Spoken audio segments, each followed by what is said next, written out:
Hello everyone and welcome to this afternoon session. I'm just checking over on David's screen just to make sure that you can see what I see. Hopefully you can see the risk disclaimer. Yes? If you could, someone could just put a yes in the chat box, that would be fantastic, because there's all sorts of odd things have been happening with the GoToWebinar yet again, but brilliant. Thank you so much, Frank. Thank you so much, Melanie. Brilliant to have you with us. Let's just start with a disclaimer and get it out of the way. I know David is recording this, so we're good on that side. As you all know, you've seen it many times before, it's a risky business. Please don't use money that you cannot afford to lose. So, brilliant. Right, this series of webinars, we've been looking at essentially what we call the price cycle from the perspective of the C states, volume price analysis, and how the price cycle is self-similar. It's like fractals. In other words, you will see the same process, the same cycle, no matter what time frame you choose to trade, or maybe you're an investor. And with volume price analysis, as we always say, the one thing, one advantage, the biggest advantage it will give you is that it will help to validate what you are actually seeing on your chart. The only indicator that is out there that will validate the price action is volume, but you have to understand the price action and the VPA in the context of the price cycle. Now today we're going to do something slightly different. So before I pass, I'm just going to pass over to David and he'll say hi, and then we'll come back and I will explain what we are going to do. Now if this is your first visit, and because we've done this as a series, and each session we kind of cover a little bit of what went before, but we'd like to build on it. So if you've kind of missed it, you can catch up. Just go over to one of our YouTube channels, either my own, Anna Coulling, or Quantum Trading. That's the indicator one, and the recordings are there, and just watch.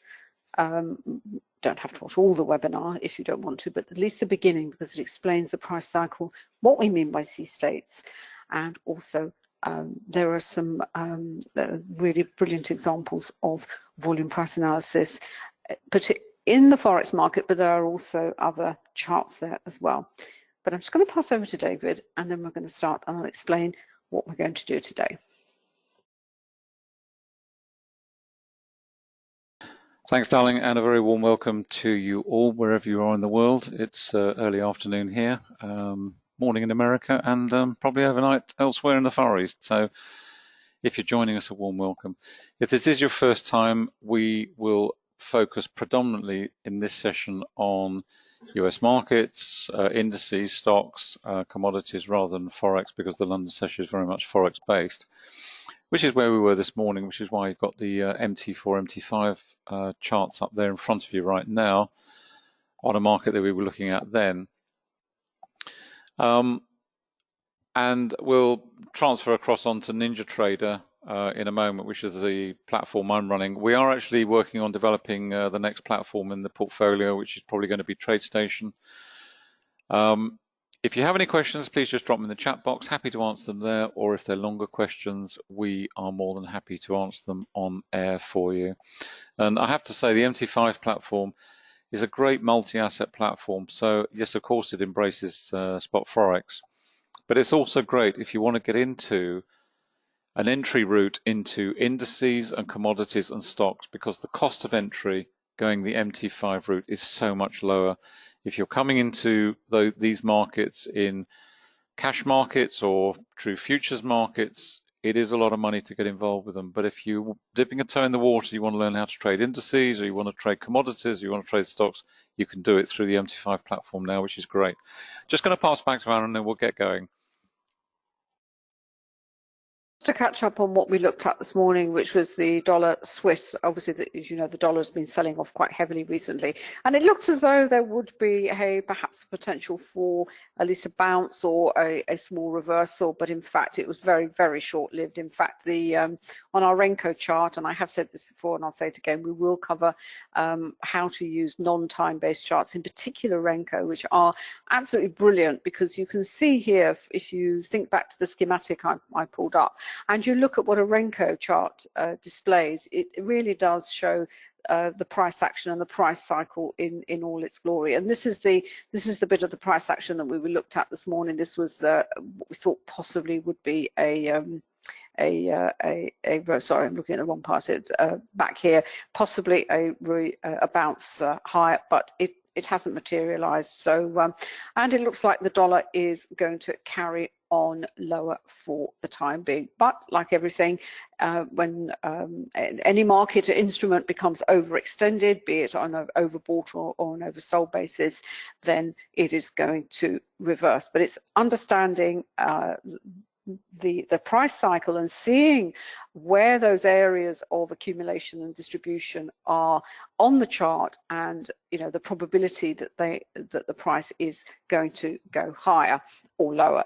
Right, what we're going to do today is, as I said, slightly different, and I just want to bring up, in case you haven't, because I know also we have a lot of people coming along to these sessions who've actually just bought the books, which is lovely for you to take the time out to come and to come and meet us, even if it's only over the internet. It's fantastic, and I can't tell you what a joy it is to hear from traders and investors who have bought the books and have said they have transformed their understanding of the market. They've transformed their financial fortunes, which is even more important, and they are really doing very well. Now, one of the latest books that we published earlier this year was we were two. One of them is this one, which is wrong one. What am I talking about? There we are. This one, the stock trading, and this basically it's a follow-up book to the volume book, in as much that it actually has worked examples of volume price analysis from, it is purely stocks, and it is, I have to say, primarily the US market, but the principles are identical. If you've got price and you've got a volume histogram, that's it. You can start your analysis. And what we thought we'd do is we would actually pick up what we said at the time that the book was published. The book was published earlier in the year, but the actual examples stop November, December of last year, and I really have just I haven't looked at this book for months, but I picked it up and I just looked at it randomly, and I literally just let it drop open, and wherever the wherever the pages open, I just wanted to see what was said at the time in the book and what has actually transpired in terms of what we have seen on the charts. Because first of all, I think it's just a great example of VPA, and it actually explains sometimes the time scale that you have to consider, particularly when stock trading, which is a much longer price cycle, how long things can take to play out, as it were, from that initial signal. Because if there is a criticism of volume price analysis, sometimes you can spot the signal too soon. You look at it and you become so familiar with it, you say, but and it doesn't always happen the first time. It's something we were very guilty of when we first started, and we've had to really sort of take a step back. You do get this huge sense of satisfaction when you have spotted something and then it comes to pass. I write about it all the time in my analysis. Unfortunately, in this industry, that most traders, most people here have probably the memory of a goldfish that goes once around the goldfish bowl and it's forgotten, and sometimes it's perhaps a little bit too soon, and you just have to be aware of that. It's a good thing in as much that at least you are beginning to understand what is, the probability that something is going to happen or not. Now, what we also have to consider is at the back end of last year, if you can remember, the stock market, well, it's been on a tear ever since. I think, are we up to fresh highs again? I was looking at let's have a look. I think everything is making new highs. I think we've had the anniversary that this is one of the longest bull markets ever.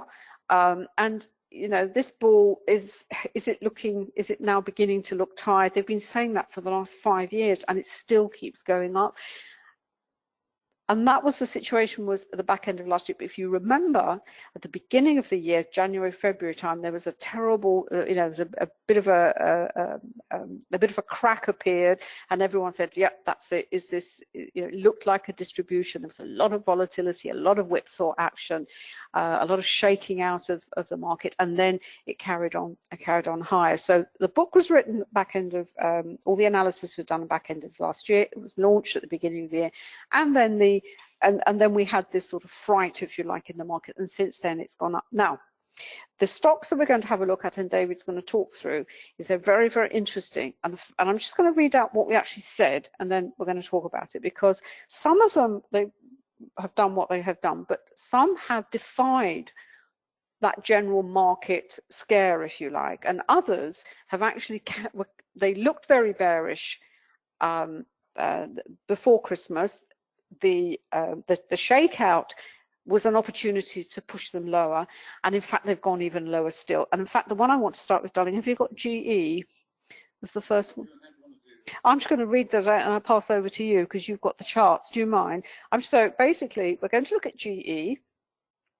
You've all heard of General Electric, and those of you who don't have the book, it says basically the analysis, it was looking very bearish, and the last two paragraphs, they're very short. In June 2017, we have the classic signal for short traders as the market makers sell stock they have been forced to buy. You basically had a sort of short squeeze, rallying the market on the month and clearing out at this level before accelerating lower. And with no sign yet of any buying by the market makers, GE looks set to fall further to the end of 2017 and into early 18. Now, bear in mind what actually happened also in January and February. Can I pass over to you, darling? Is that okay? So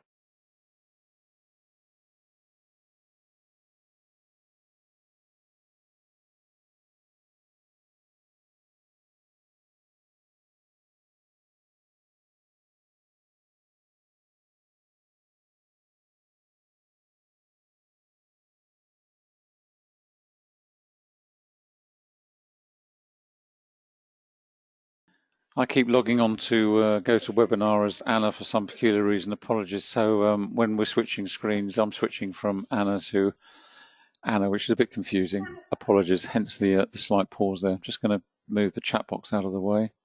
Slide it down there. There we go. This is GE, General Electric, who I'm sure you know very well. Basically, what we're looking at here is right over on the left-hand side. This is the start of 2018, which is roughly bang in the middle of your screen. Prior to that, we start in May 2017. So this half is all 2017, and this half is all where we are at the moment in 2018. And I think the book was more or less published around this sort of area of price action, as far as I can remember, to be honest. Or certainly it was written rather than published around. It was written around this sort of time. October. And this is just it's just a classic example of the continuation of the bearish sentiment that's been so prevalent with GE. I mean, General Electric, it's a massive blue chip company. It was a stock that we used to trade very, very heavily when we were trading in covered call options, purely because it's not a particularly scary stock. It's not particularly volatile. It tends to trade in relatively small ranges. Just move that down a bit. I mean, we're currently trading at around about $12.70 odd. So from even from an investment perspective, or from a trading perspective, or from a buying options perspective, it's a cheap stock to buy, to hold, to sell, whatever you want to do with it. A lot of US stocks are, $50, $70, $100. If you're buying covered calls or buying options and you're holding 100 of those, that's a fairly heavy financial commitment on one trade. This is I wouldn't say it's quite a pink sheet, but it's certainly trending that way. And this is basically what's happened. I mean, it's just continuing to step down. The big moves were back in the sort of back end of the year. Widespread down candle. We had this strong platform of what was then potential support, which was then breached. So that's become resistance. We've got this ton of volume coming in here. This was in mid part of November. very bearish. Yes, we had the volatility triggered on it, so we're expecting congestion, which we got. Moved sideways for several weeks. We're on the weekly chart here, by the way. And then what happens? Bang, you get another classic down candle, widespread. You've got to remember, this is only, what are we talking about? We're only talking about $2.50 because this is a cheap stock now. But this could be $20, $30 on a heavy stock.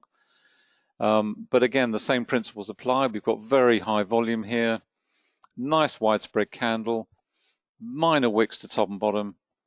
Price is confirming volume. What else do you need to know? It's just telling you that it's remaining very bearish. And we've slid lower, not terribly dramatically, but we continue to slide lower in a bull market. And the thing that's always easy to forget, whether you're a trader, whether you're an investor, whatever it is in stocks, is that it's not always the case. It's very easy to look at a bunch of the the three sister indices, the big ones, the Nasdaq, the Dow, and the S&P 500. And if they're all rising, to think, okay, well, my portfolio is rising or my trades are rising. Not necessarily the case. Not all ships rise with the tide. Some of them sink. And it's, in these examples, you'll see that is certainly true. And certainly this is a classic example where it is very much a case that the insiders, the market makers here, they're not buying this stock. There is no evidence yet of any buying in volume by the market makers of this stock. So this stock has not hit rock bottom yet. When it hits rock bottom, the volume will pick up. You're seeing the buying will come in. It will be self-evident. Now that buying may be triggered for lots of different reasons. It could be triggered by some earnings releases which come around quarterly. I think there was a move recently to try and move it to 6 monthly, which I could well understand because trading through the quarterly earnings season is a pain in the backside, particularly when you're trading. Oh, just picked something off the floor, sorry. Particularly when you're trading covered call options, your window of opportunity is quite restricted in that sense because you're always at the mercy of an earnings coming out in the process of an options expiry. But that aside, what you will see with a stock like this is that at some point you will see a huge pickup in volume. You'll see the classic accumulation phase develop, which could go on. I mean, we're on a weekly chart. This could go on for a long time. This could go on for months and months and months. But rest assured, at some point, that accumulation phase will develop. We will come out of this particular very long-term trend and begin to develop slowly into the bullish trend higher, but only once the market makers have accumulated.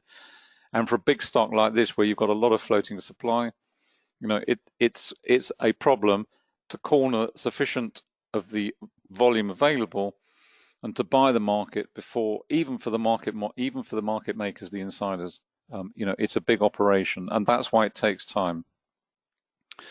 So that's GE, as you can see, very traditional, very classical. I mean, the trend monitor here, bless its little heart, it's bright red throughout pretty much. We had a transitional phase in color here into a slightly darker red where we got this sort of hinting at a possible minor reversal, but back into the bearish phase again. Another minor reversal here, very low volume falling away, and even here, I mean, you just pick off single examples. For example, here, this weekly candle, the market tried to rally, wick to the upside. We've got resistance overhead, so we've got that as a capping any advance. We've got a lot of volume being driven into it and absolutely going nowhere. The next candle's very low volume.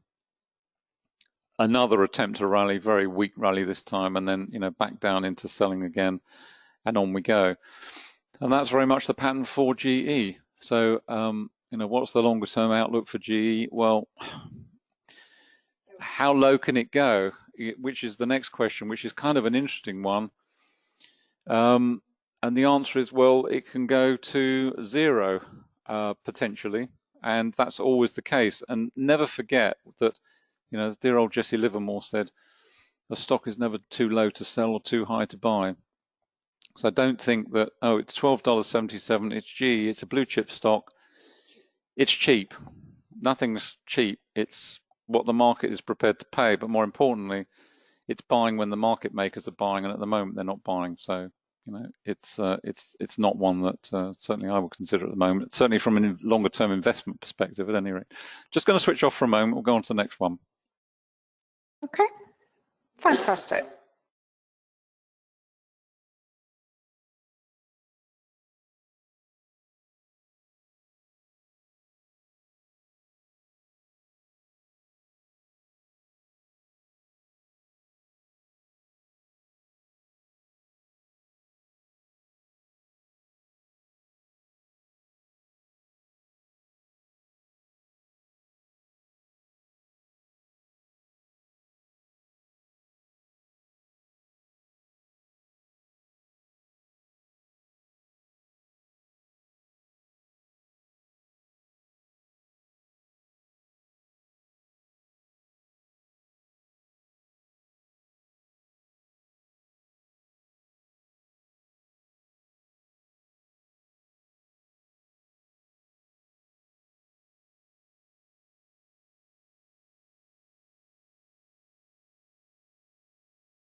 Your pardon, I hadn't turned myself off.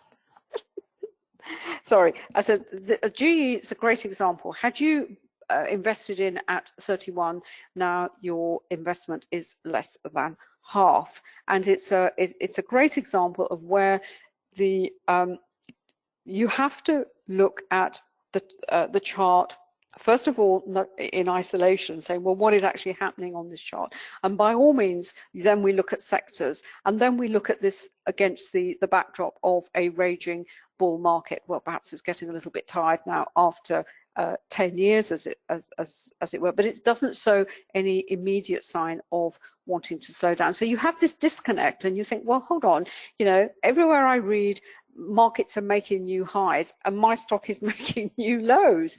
As I said, you'd have to look at the individual stock, then you look at the sector in what is in. And GE, if the economy is absolutely booming, one would have thought it should be doing very, very well. What are the other stocks in the same sector doing? Now, at some point, as David has said, there will be major accumulation. There's a lot of the free float is a big free floating supply in this stock. It's been around for Lord knows how many years. It's considered blue chips.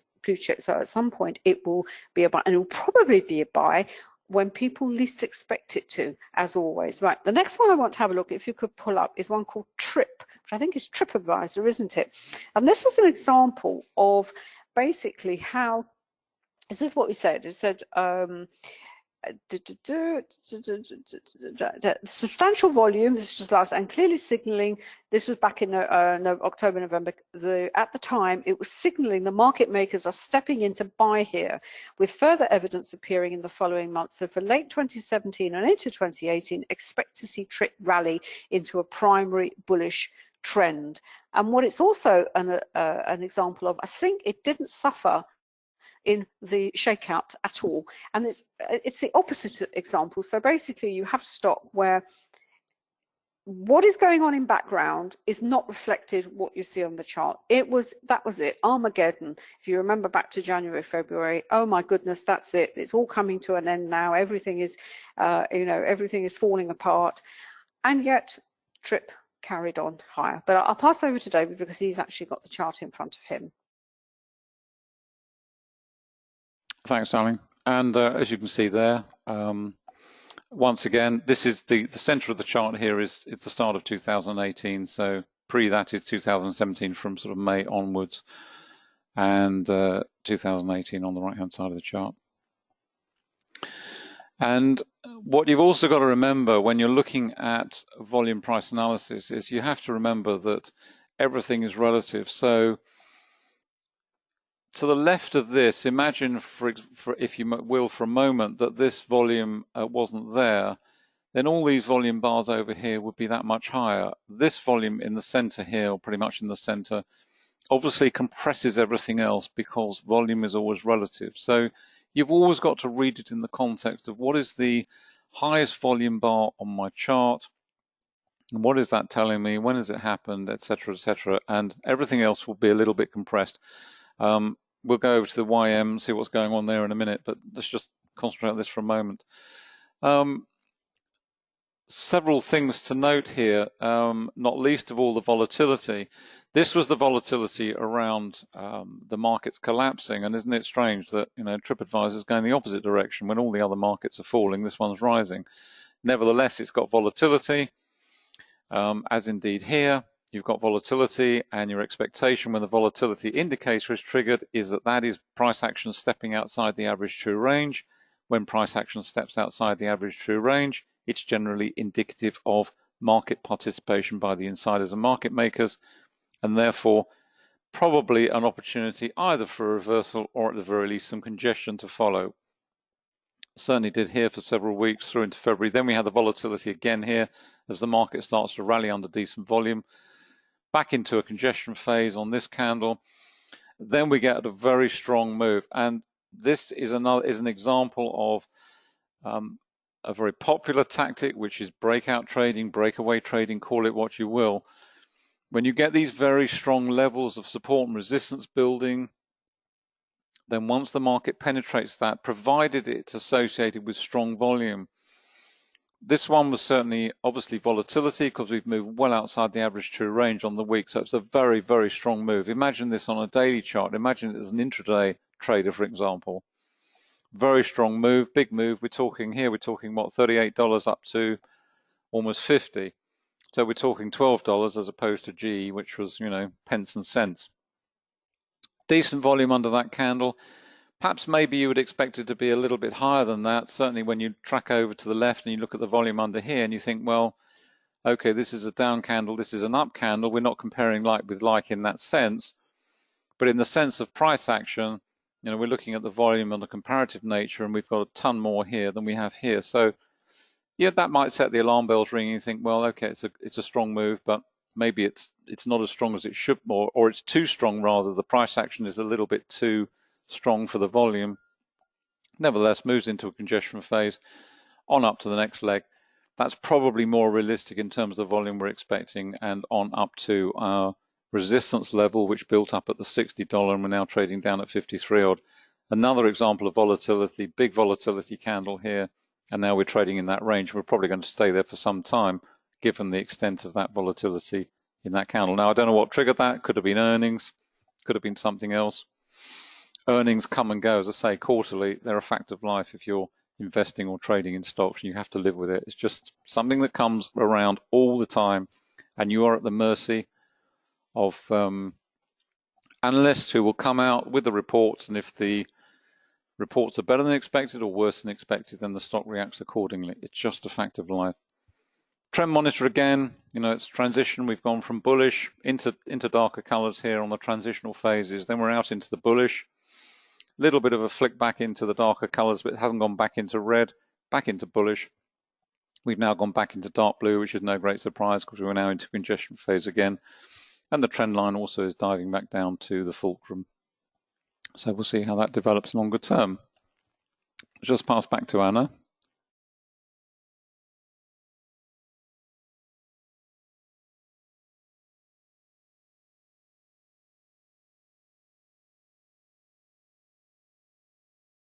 Just before we go on to the next one, I'm just going to pull up the YM for a moment, just see what's going on there. I've got this on the 5 minute, and this is just an example of how the volume surges at the open. This is 1430. We're now trading, where are we? 1445 odd, 1450. This volume here was substantial when compared to this volume over here prior to the open. Now it's been squashed by all this volume that's come in under these volatility candles as the market gets underway during the open. And typically, this is often what you see. You'll see the trap move going into the open, rally to the upside, and then into volatility in the opposite direction.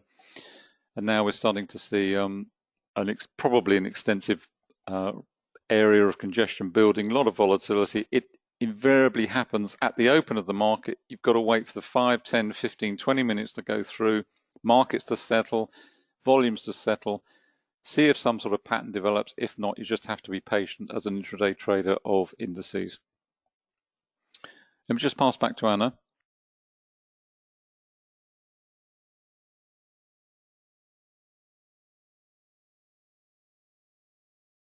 Right, next one is KR. It's a company called Kroger. I must admit I'm not familiar with them. There we go. And to be honest, volume price analysis you can apply to any chart. As long as it's got price action and volume, you really don't care what the instrument is or the name at the top of the chart. The principles are identical. I know I've said it many, many times before, but that is absolutely true. Yeah, I'm just going to pass back to Anna. She can tell you what we actually wrote at the time. Okay, thanks, darling. Right, okay, this is an interesting one because it kind of mirrors what the broader market was doing. But right back, as I said, back in October, November time, the narrowing spread. That's right. In October would suggest the same with increasing volume and even narrower spread here, suggesting they have moved in to support the price to prevent any deeper moves, with November starting to see some upside momentum develop. If this closes on good volume with no deep wicks, then we can expect this move to develop further into 2018. And the nice thing about this one is that it did in fact go as you can see, much higher into 2018, but then it actually suffered. It did actually mirror the scare that we had in the broader markets, but because of the bullishness that we saw in earlier back end of last year, it has actually regained the highs of is it December, January, and whether we're seeing a little bit of weakness come in, that remains to be seen. But I'll pass over to David because he's got the pointer over there and he's actually got the chart and he can point to the candles and the volume as well. Thanks, darling. And as Anna said, this was when all the indices, the primary indices, were falling out of bed. Lots of volatility, and this stock indeed followed it, and down to the platform that it built around the $23 per share level. And since then, it's climbed. We've had another volatility. We've got several volatility candles on here, and as you can see, this one's just the mother and father of volatility. Trading within that range before it recovers, little bit of follow through into sideways price action here, pretty much the same here. And the reason you see, as I said earlier, is because generally speaking at these points, whatever it is, whether it's a piece of fundamental news, whether it's a piece of financial news concerning the stock, whether it's an earnings release, whether it's broader market forces, doesn't really matter. At those points, the market makers will be stepping in, taking opportunities, moving the market rapidly and with wide spreads, creating the volatility and promptly reversing thereafter, or at least moving into congestion phases. The same is true here. We've got a nice widespread up candle, minor wicks, lots of volume, trading back inside the range. We've got gap down open that following week, but now we're tracking back up. The nice thing with this stock, if you were looking at this stock, would you say this is a potential investment for a longer term investment? Don't see why not. You've got lots of support below now. You've broken through this pretty strong level at 30. That's gone through on decent volume. We've got some weakness, some short-term weakness here with this wick to the upside.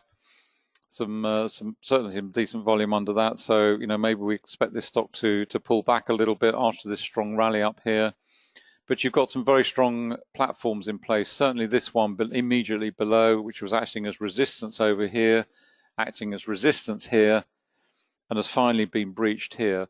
So provided that continues to hold, and we've got another level below it at around about the 30 on the accumulation distribution indicator here, which basically highlights the strength of these regions by defining them by the width of the dashed line. And the wider the line, then basically the stronger is that potential area of support and weakness. So that's where we are with KR, provided that holds. And obviously you'd step this down, you'd be looking at different time frames, you'd be looking at the dailies, maybe you'd be looking at the monthlies as well, you'd be looking at all the different levels, because that will give you context, it'll give you an idea of where this has come from longer term, potentially where it's going to, etc., etc. Let me pass back to Anna. I think we've got one more on the list. Have you turned yourself off? Yeah. Okay. Right. I think we've just got one more, and certainly on the stock side, and it's one. Is it M? Is it Macy's? I think Macy's. Yes. It's quite interesting, actually. Very interesting, given that it's a retail. What do we say? An interesting market maker. Well, the last paragraph. Given the buying that we are now seeing in October 2017. Because we had a ton of volume, very large volume spike with a very narrow spread. Providing this continues, we are likely to see a congestion phase followed by a rally once the accumulation phase is complete. In this case, this could be relatively short given the lack of momentum in the downwards trend. And this is the other thing about VPA and the time it takes the market makers to accumulate. Accumulation, you know, and there are a lot of factors why sometimes it takes longer to gather enough of the stock so that you can start pushing it back, the price back higher. First of all, you've got to make sure that more sellers aren't going to be coming onto the market and driving it lower. And a lot of it depends on how successful their campaign has been, hasn't it? And how much of a hurry they are to actually move into the next phase of the price cycle. The price cycle, as I said, we see this cycle going back to our schematic here that we had here. This is a typical price cycle. So over on the left here, we would have had the accumulation and oh, not looking. Oh, that's not very clever, is it? Shall I move over quickly and then we'll move, because that's quite nice. Make myself. Can you see it? Yeah, does it come through? I just wanted to look at the price cycle as again.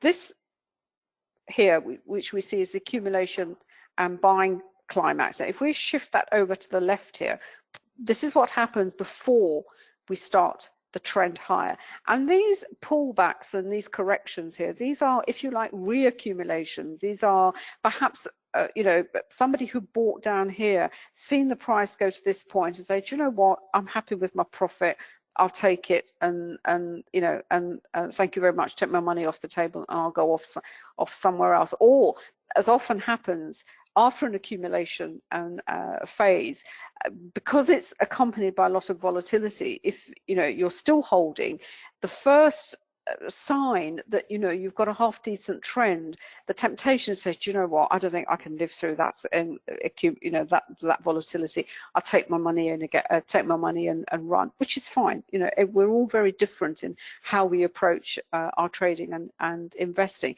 And this is another, this phase here, it's consolidation, and it goes up for the next leg higher and the next, and then you get the big volatility, the whipsawing, where you have a major distribution. Now, the time from here to here before it goes higher, you can't say it's going to be X number of candles, it's going to be number of days, weeks or months. There are so many factors at work which will influence how quickly or how slowly that takes place. And Macy's was quite interesting because that was really quite fast, that accumulation, wasn't it? And really, you need to look at the charts to see that, and you have to change yourself as me. Right. You're cloning yourself again.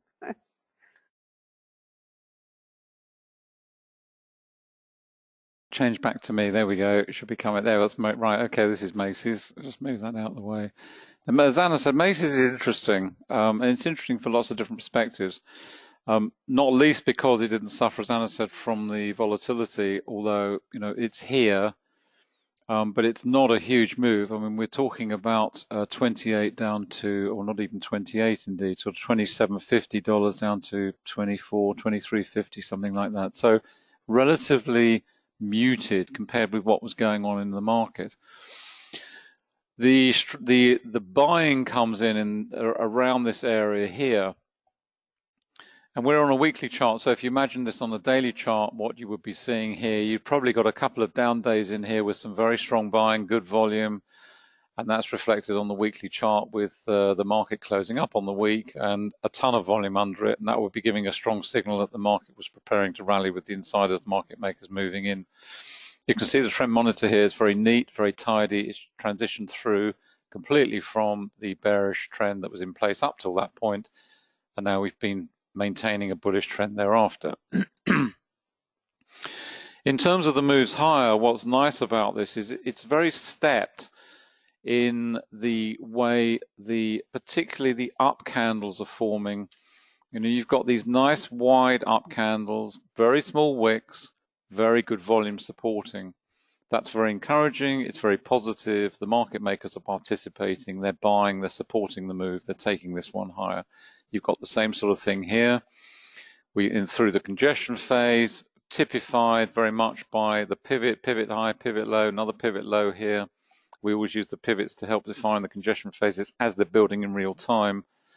Then we're on up to the next level, another nice candle, very limited wicks top and bottom, very good volume to the candle, so great confirmation of price action with volume. Volume price analysis is really only about one thing. It's about anomaly or validation.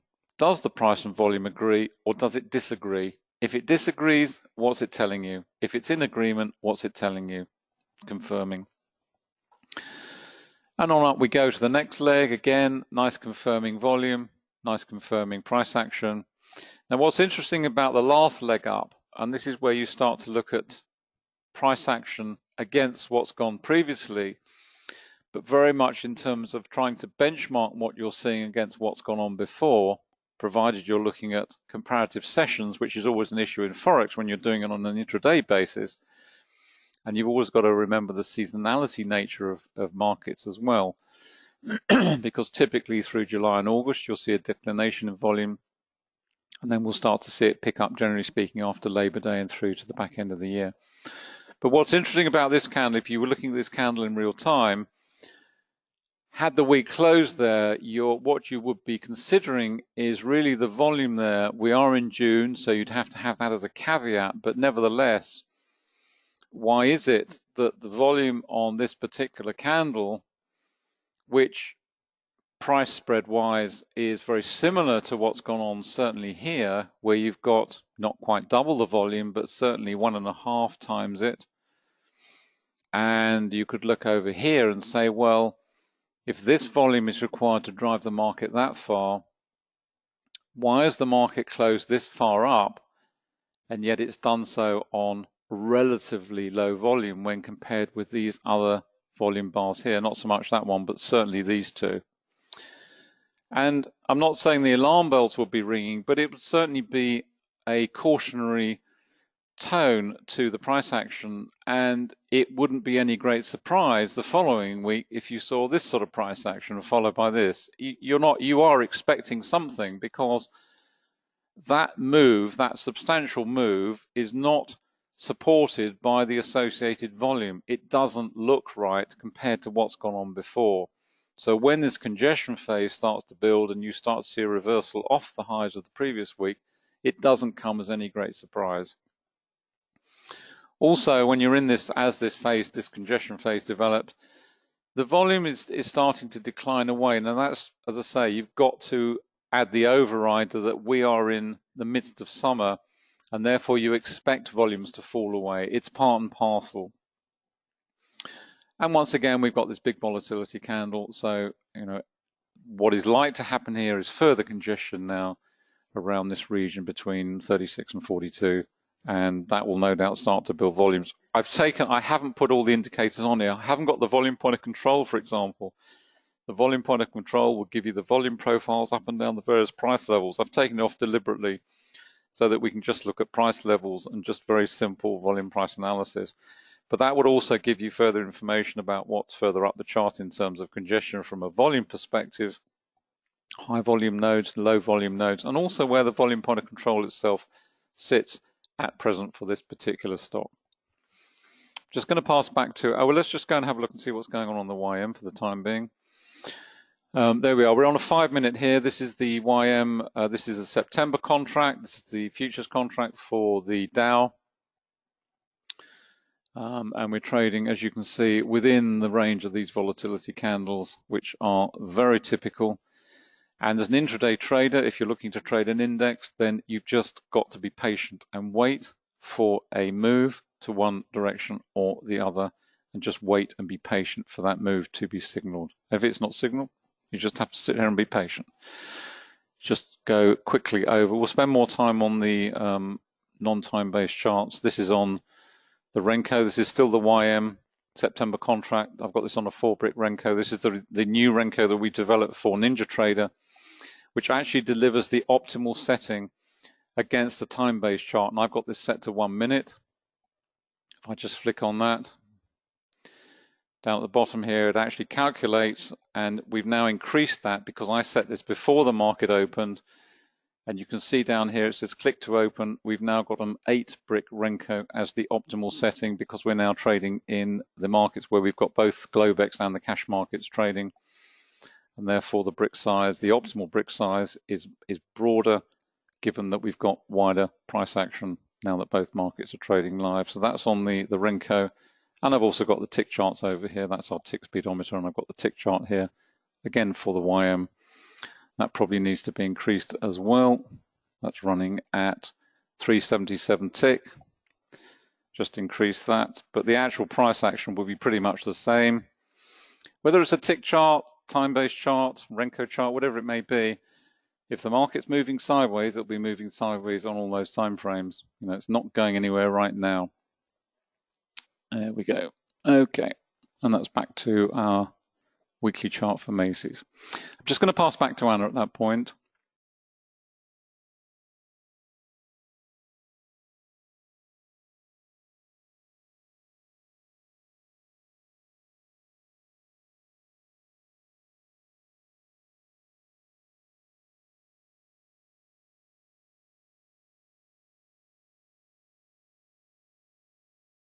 I think you saw our grandson Max on that screen, right?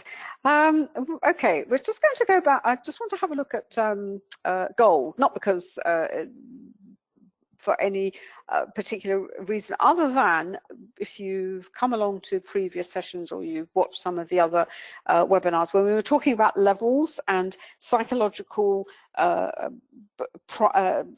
levels and prices where we have this idea that things are cheap or fair value, let's call it fair value, and stocks are just a great example of that. And we looked at GE. I'm sure there are now fund managers out there, investors thinking, oh well, it's come down all the way from some $30 and it's it must be fair value, it must be cheap, and they will have an idea, maybe $10, perhaps it gets to $10, and that sounds a really good, a good buy because hey, it was $30 not that long ago, and we start having this narrative with ourselves and thinking, well, it was $30 not so long ago and it's 10 now, and if I buy now, maybe I'll get a three bagger in a very relatively short space of time. Well, it doesn't work like that because, as I said, there are all sorts of factors, so especially with stocks surrounding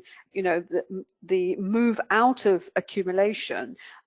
First of all, we have something called the free floating supply. If it's very large, that takes a lot more effort than stocks that don't have a large free floating supply, which is why you get a lot of spiky price action in not the penny stocks. What do you call them? Stocks that are illiquid. When you have not of liquidity, then you get a lot of spiky price action. You have this sort of prices going up and down, as it were. But that's why they're cheap as well.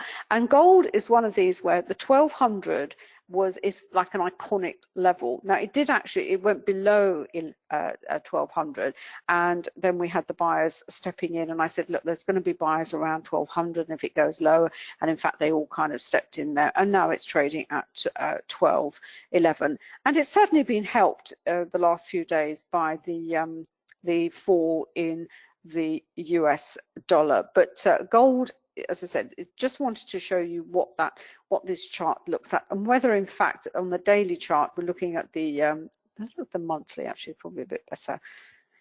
Here we are. This is we've got the buying that came in the back end of this month. I don't know what's happening with this one.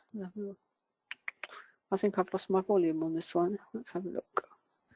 Here we are. There we are. There we've got the monthly chart. Here we are.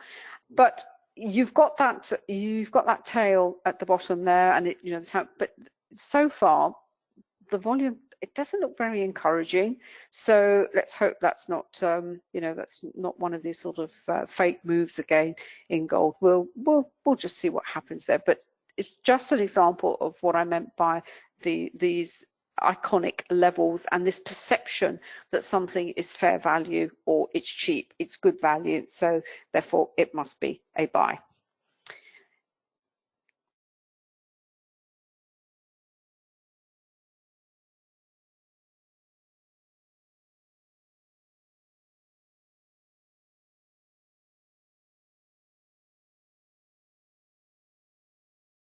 Absolutely, David. No question.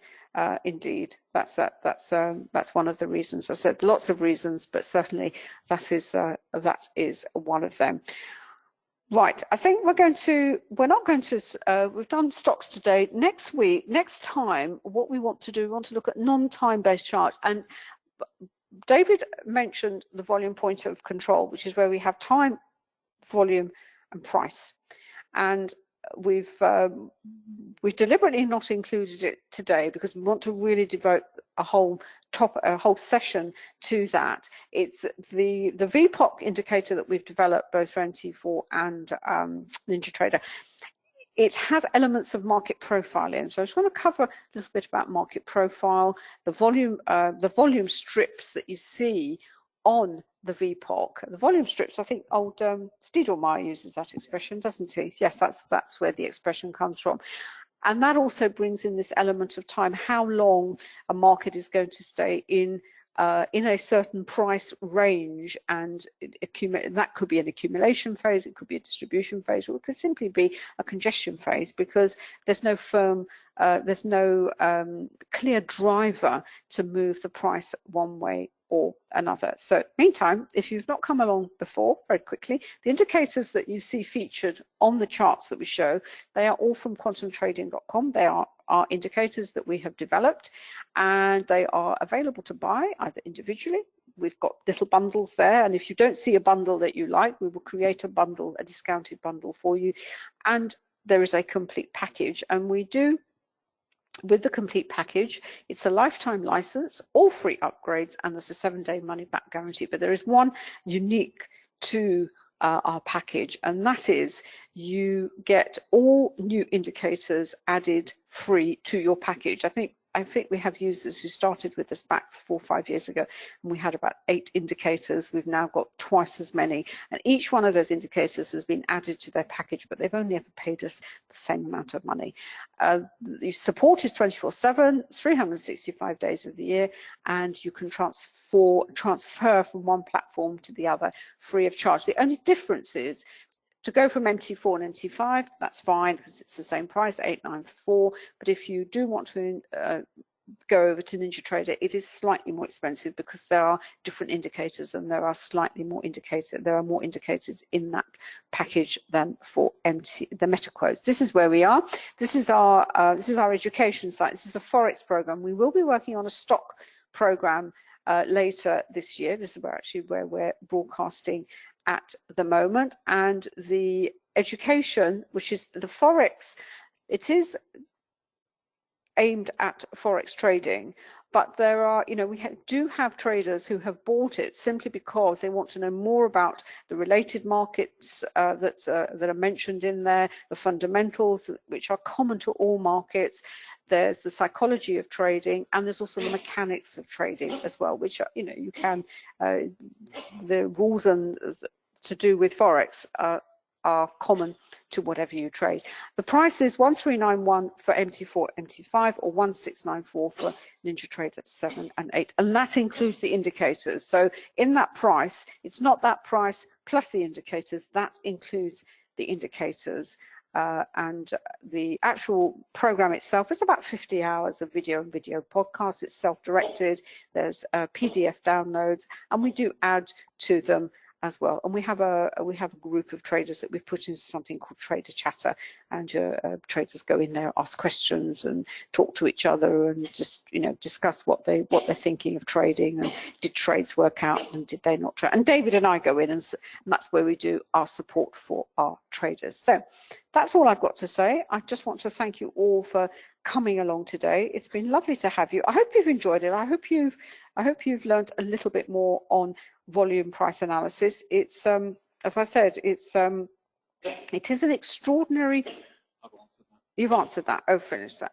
It's an extraordinary methodology. It's not new. We don't pretend that it's new, because there's nothing new in trading, to be honest. There's absolutely nothing new in trading and investing. The technology might change, but the psychology, what goes on behind the scenes at the moment, it's what it is. And as long as you understand that, then you work with it and don't try and work against it. So enjoy the rest of the day. Have a great weekend. And I think we are actually back on Tuesday next week, aren't we? We're back on a Tuesday. As I said, I think next week we'll really look at volume, time and price as shown by our VPOC, volume point of control indicator, which is actually based on a volume at price and a little bit of market profile. But I'll explain a little bit more when we catch up with you next time. So thank you so much for coming along, and see you later. Bye.